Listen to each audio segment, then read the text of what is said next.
বাচ্চার হঠাৎ করে কেঁদে উঠে আ করে একদম মুখ ফা করে আর চোখগুলো উপর দিকে উল্টে গেছিল আর হাত পা পুরো একদম শক্ত হয়ে গেছে। হঠাৎ করে হজমালা খেতে খেতে শ্বাসরুদ্ধ হয়ে মা খুব কষ্ট পাচ্ছিল, চোখের সামনে দেখতে পাচ্ছি মা শ্বাস প্রশ্বাস নেওয়ার জন্য ছটফট করছে, কিন্তু আমি মায়ের নাকের কাছে হাত দিয়ে দেখি মায়ের কোনো শ্বাস প্রশ্বাস চলছে। অদ্ভুত আওয়াজ বার করছিল, জিভ বের হয়ে গেছিল, স্টেজ হয়ে যাবে, অক্সিজেনের অভাবে তার সারা শরীরটা নীল হয়ে যাবে, শক্ত কাঠের মতো হয়ে যাবে। এই 4 মিনিটের মধ্যে কিন্তু তাকে আমাকে বাঁচাতে হবে, নইলেই কিন্তু এর মৃত্যু হবে।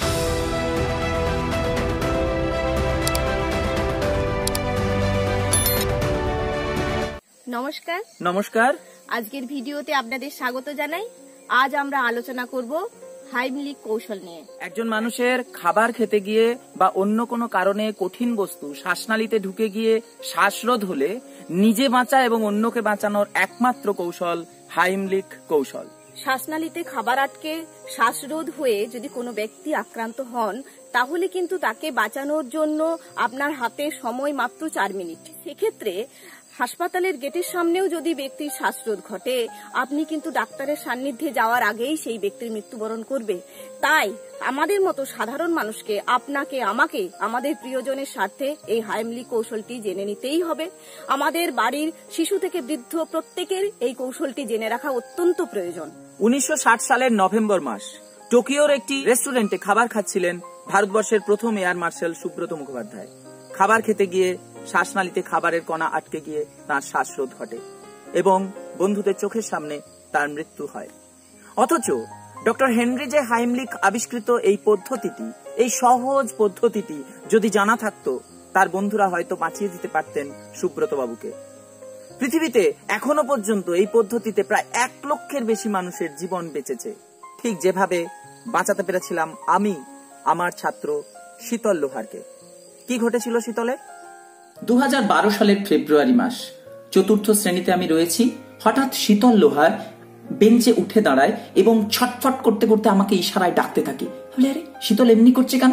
সে কিন্তু মুখ দিয়ে কোনো আওয়াজ বেরোচ্ছে না, তার চোখে মুখে মৃত্যু যন্ত্রণা।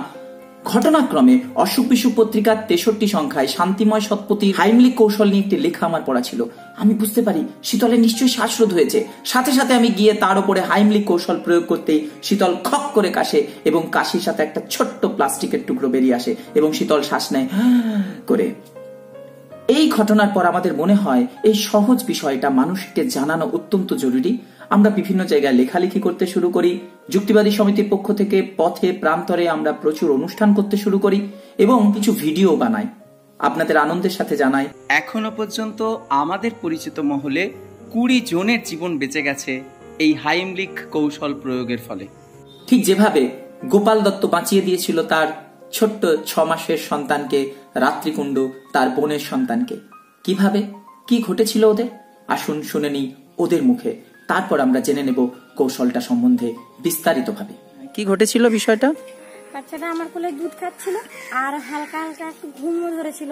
ওর দিদি আদর করতে যে আর কি গালের কাছে এই ঘাড়ে সুড়সুড়ি দিয়ে দেয়। তারপরে বাচ্চাটা হঠাৎ করে কেঁদে উঠে আ করে একদম মুখ ফা করে আর চোখগুলো উপর দিকে উল্টে গেছিল আর হাত পা পুরো একদম শক্ত হয়ে গেছিল, পুরো কান্না মানে সবকিছু বন্ধ হয়ে গেছে, শ্বাস টাস একদম সব বন্ধ হয়ে গেছে।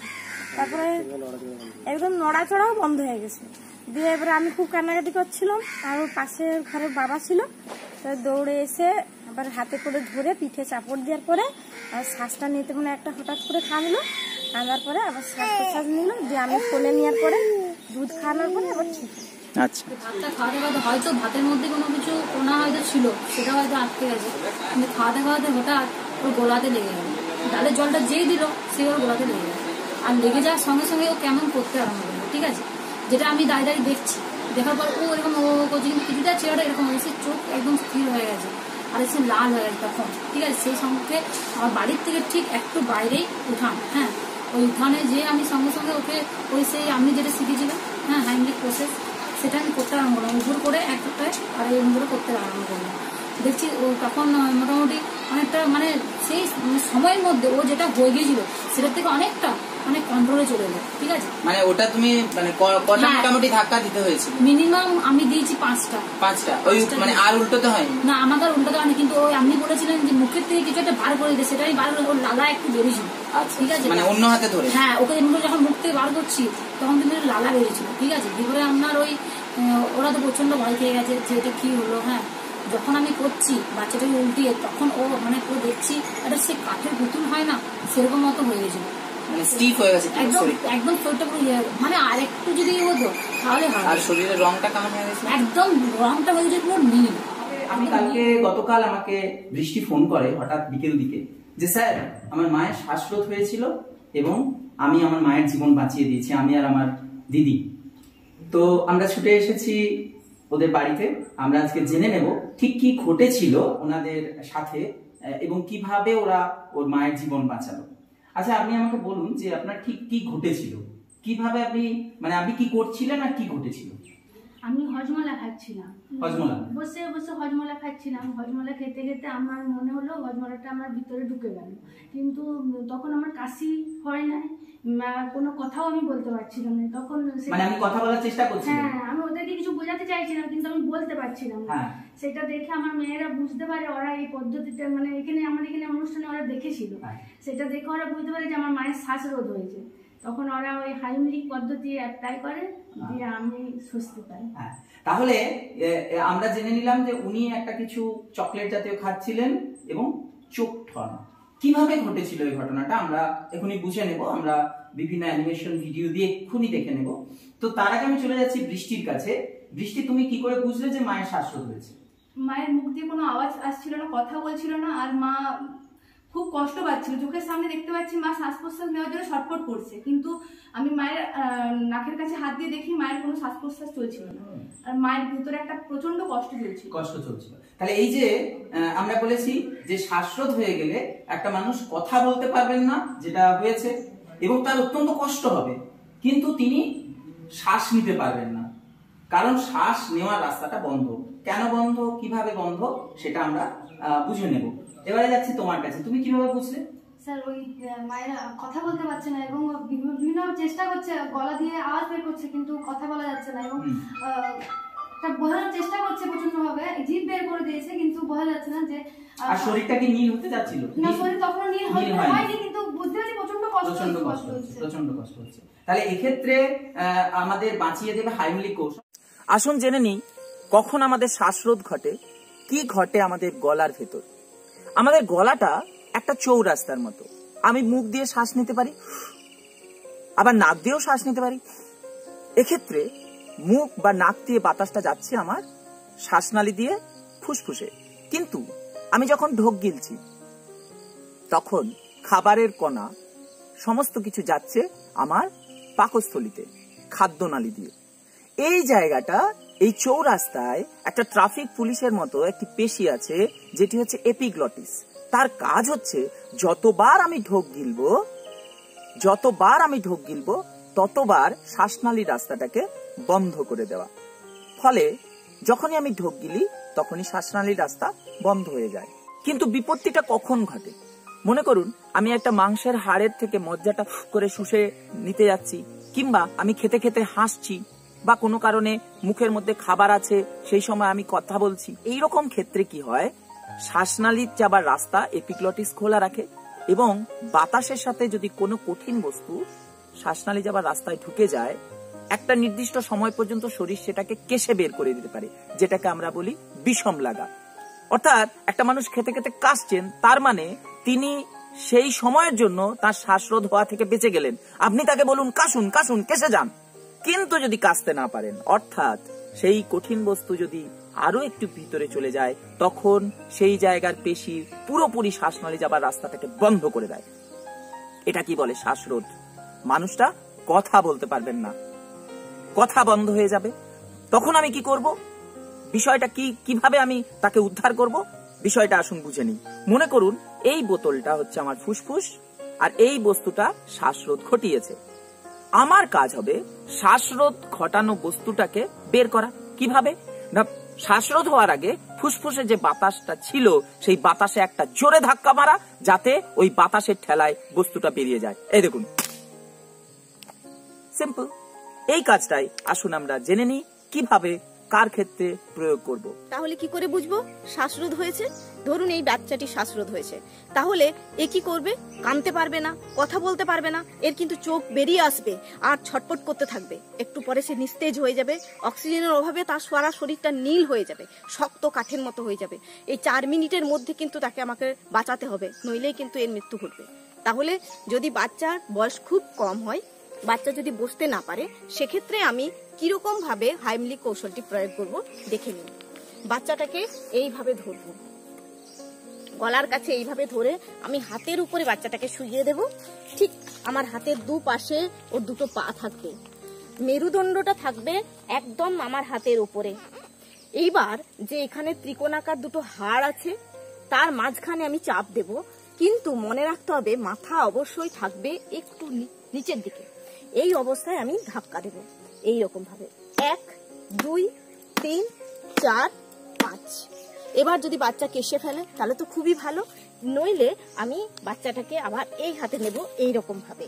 ঠিক পা দুটো দুপাশে থাকবে, মেরুদণ্ডটা একদম আমার হাতের উপরে থাকবে, মাথা নিচে থাকবে। এই অবস্থায় যদি আমার বাচ্চার দেখি মুখে কিছু বেরিয়েছে, আমি আঙুলে করে অবশ্যই বের করে ফেলবো। যদি না বেরিয়েছে তাহলে আমি পরের পদ্ধতি, এই যে দুটো স্তনবৃন্ত আছে, এই স্তনবৃন্তের ঠিক মাঝখানের যে এইখানের পয়েন্টটা, এখানে আমি দুটো আঙ্গুল দিয়ে চাপ দেব, 1 2 3 4 5। বাচ্চা যদি কেশে ফেলে তার শ্বাস শুরু হয়ে যায় ভালো, নইলে আমাকে তার শ্বাস শুরু হওয়া পর্যন্ত আমাকে এই প্রসেস চালিয়ে যেতেই হবে বাচ্চাটাকে বাঁচাতে গেলে। এই প্রসঙ্গে বলে রাখি যে যদি বাচ্চা খুব ভারী হয়, আপনার হাতে নিতে অসুবিধা হয়, তাহলে আপনি তাকে এই রকম করে পায়ের উপরে নিয়ে এই পদ্ধতি প্রয়োগ করতে পারেন। ঠিক এইভাবে মাথা নিচের দিকে থাকবে, এইভাবে 1 2 3 4 5। আবার ডান হাতে এইভাবে নিয়ে 1 2 3 4 5। এবার বলি, বাচ্চা যদি একটু বয়সে বড় হয়, বাচ্চা যদি বসতে পারে, তাহলে তাকে আমি এইভাবে কোলের সামনে বসিয়ে নেব।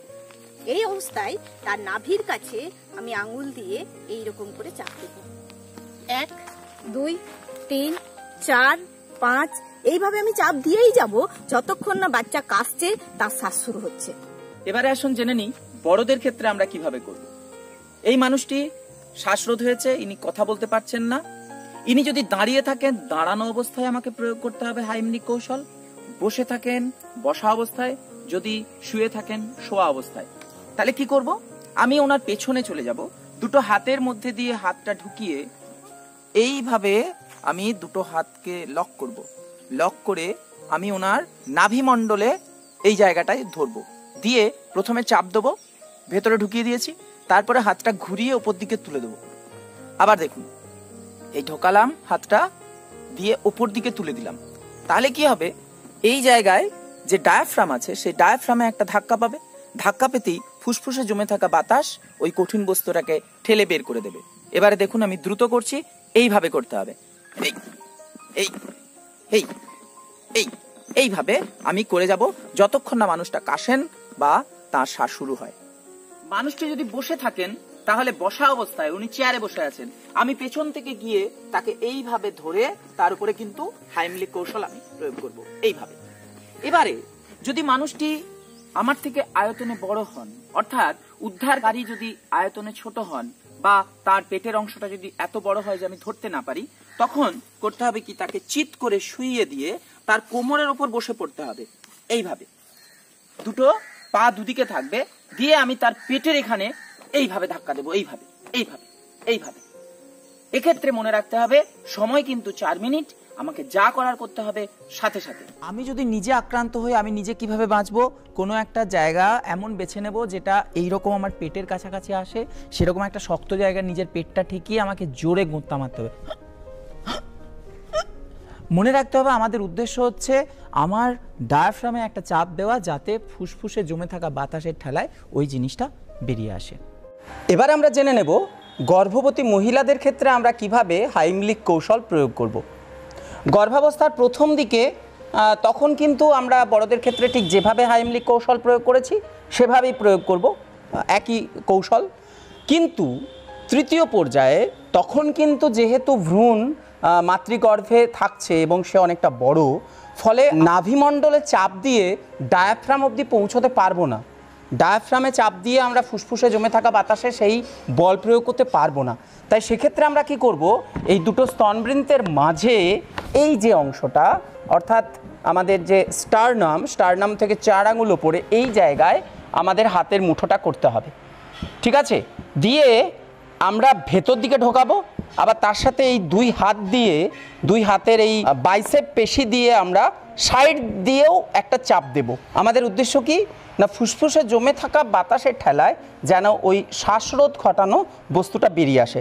তাহলে আমরা কি করব, এইভাবে প্রয়োগ করব, এইভাবে এইভাবে এইভাবে এই এই এই কাজটা আমরা ততক্ষণ করে যাব যতক্ষণ না উনি বিপদমুক্ত হন। এবং সবশেষে আমাদের জেনে রাখা দরকার, আমার যদি শ্বাসরোধ হয় আমি অন্যকে কিভাবে বোঝাবো। এইটা হচ্ছে ইউনিভার্সাল সাইন অফ চোকিং, অর্থাৎ আমার শ্বাসরোধ হয়েছে, আপনি আমাকে বাঁচান। এই ভিডিওটি দেখার জন্য আপনাদের প্রত্যেককে অনেক অনেক ধন্যবাদ জানাচ্ছি। আপনার বন্ধু বান্ধব, আপনার পরিজনদের সকলকে এই বিষয়টা জানিয়ে দিন, এই ভিডিওটি শেয়ার করে সর্বত্র ছড়িয়ে দিন, কারণ কখন কোথায় কিভাবে কাজে লাগে আমরা কেউ জানি না। ধন্যবাদ। ধন্যবাদ। এটা জেনেছিলাম আমাদের গ্রামে একটা ভারতীয় বিজ্ঞান এবং যুক্তিবাদী সমিতির একটি রাধানগর শাখার একটি প্রোগ্রাম হয়েছিল, তো সেইখানে একটা অনুষ্ঠানে এই প্রয়োগের কৌশল আমরা জানতে পেরেছিলাম। এটাকে কি বলে জানো? ম্যানিকিউর। কি বলে? ম্যানিকিউর। ঠিক আছে, এটা আমাদের জন্য উপহার দিয়েছেন ডক্টর দিলীপ